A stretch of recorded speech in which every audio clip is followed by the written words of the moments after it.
Anies terbukti bahwa sial bagi Nasdem. Nasdem ibarat kapal yang mulai mau tenggelam, kemudian malah dinaiki Anies, sehingga kapalnya makin masuk ke dalam. Anies menambah beban Nasdem sehingga tenggelam lebih cepat dari perkiraan.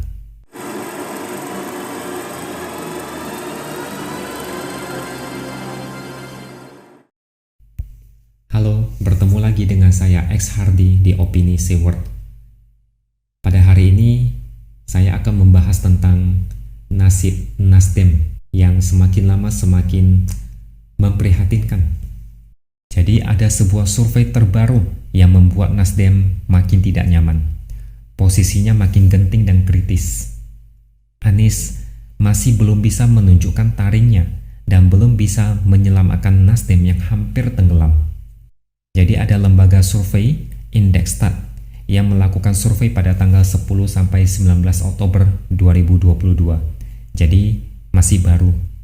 Survei ini dilakukan dengan dua cara, yaitu simulasi terbuka dan simulasi tertutup. Pada simulasi terbuka, pertanyaan yang diajukan adalah jika pemilihan legislatif dilaksanakan hari ini, partai politik apa yang akan responden pilih? Hasilnya adalah PDIP mendapat elektabilitas paling tinggi, yaitu 19%. Disusul Gerindra 10,3%, Golkar 7,4%, PKB 6,5%, PKS 6,2% dan Demokrat 5,2%. Sisanya tidak lolos ambang batas 4%. Tragisnya, Nasdem hanya dapat angka 2,1%. Sungguh sedih mendengar kabar ini.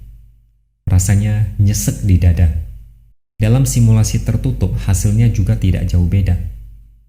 PDIP berada di urutan pertama dengan perolehan sebesar 23,2%, Gerindra 12,5%, Golkar 9,9%, PKB 9%, Demokrat 7,5% dan PKS 7,1%. Sisanya tidak lolos ambang batas. Kali ini Nasdem hanya mendapatkan 3,2%.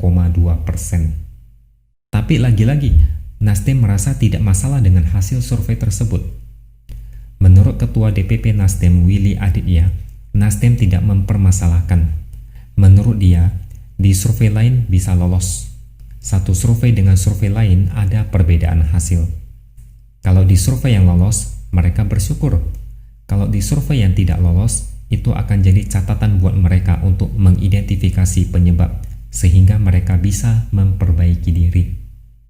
Willy mengatakan masih ada waktu 1 tahun menjelang pemilu 2024. Masih ada banyak waktu untuk berbenah. Dia lantas berbicara tentang tren perolehan suara Nasdem dalam 2 pemilu terakhir lebih tinggi daripada survei. Ternyata dalam kondisi begini saja Nasdem masih bisa menghibur diri. Mulut bilang tidak apa-apa, tapi aslinya sudah mulai was-was dan khawatir karena lembaga survei kredibel pun hasil surveinya sama. Tak mungkin Nasdem bisa santai menanggapi ini. Minimal gemetar dan jantung berdetak lebih kencang. Takut hasilnya sama seperti yang diprediksi survei. Inilah akibat salah pilih jagoan yang dianggap sebagai bapak politik identitas. Salah pilih dan terburu-buru. Ya silakan Nasdem lanjutkan terus tren ini sampai nyungsep. Ini adalah pilihan Nasdem sendiri. Hasil survei memang bisa saja berbeda dengan kenyataan nanti. Misalnya Nasdem malah makin nyungsep. Bisa saja pas pemilu malah cuma dapat 1 koma. Ini seperti tersambar geledek di siang bolong dan panas.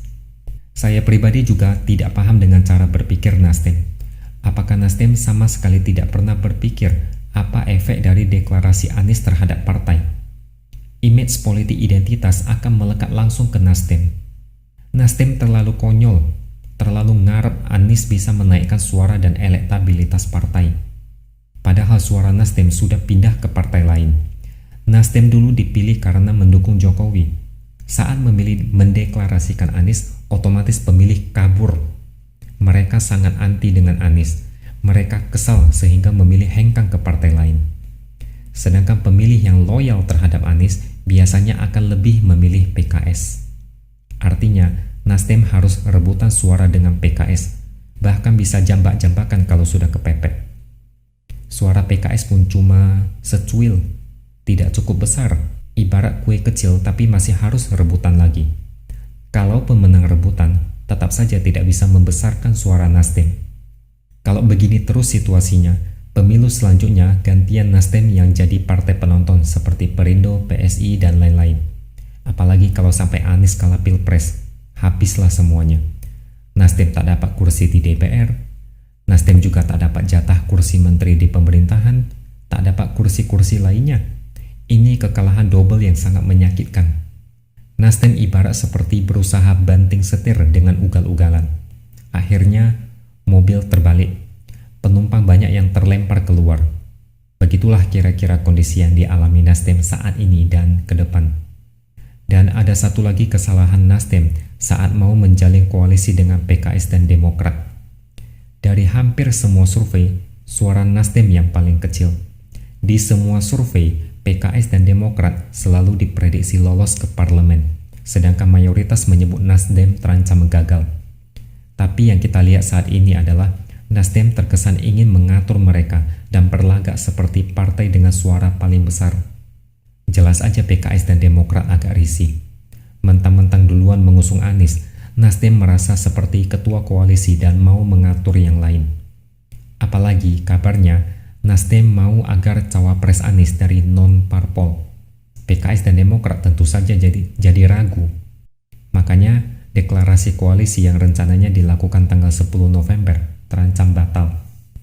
Selain itu, Ketua Umum Golkar Erlangga Hartarto baru-baru ini mengatakan Koalisi Indonesia Bersatu besutan Golkar, P3 dan PAN masih membuka komunikasi politik dengan parpol lain menjelang Pilpres 2024. Artinya ada kemungkinan partai lain ikut bergabung. Demokrat adalah salah satu yang pernah berkomunikasi dengan koalisi ini. Politik itu dinamis dan cair, bisa berubah bentuk sesuai situasi. PKS dan Demokrat masih ragu. Buktinya mereka belum mau meresmikan koalisi bersama Nasdem. Jika Demokrat atau PKS pindah kapal, dipastikan Nasdem akan rugi total. Anies gagal jadi capres. Ada terlalu banyak masalah yang sepertinya sulit untuk diurai oleh Nasdem. Nasdem memang sudah banyak masalah, tapi dengan mengusung Anies, masalah bukan makin ringan, tapi makin kusut seperti kabel listrik di Thailand. Anies disuruh mengurai benang kusut, yang ada malah makin ribet. Anies terkenal pinter bikin masalah, tapi Nasdem sepertinya masih belum sadar. Nasdem terlihat ingin menjadi kingmaker, tapi kenyataannya saat ini seperti king loser. Anies terbukti bahwa sial bagi Nasdem. Nasdem ibarat kapal yang mulai mau tenggelam, kemudian malah dinaiki Anies, sehingga kapalnya makin masuk ke dalam.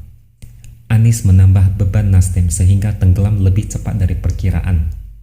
Nasdem sebaiknya jangan sampai menyesal karena memilih sesuatu dengan sembrono.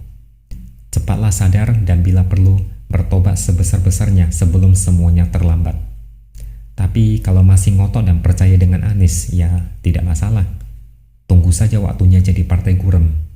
Mau tunggu 1 tahun lagi pun sama saja hasilnya kalau Anies tetap diusung.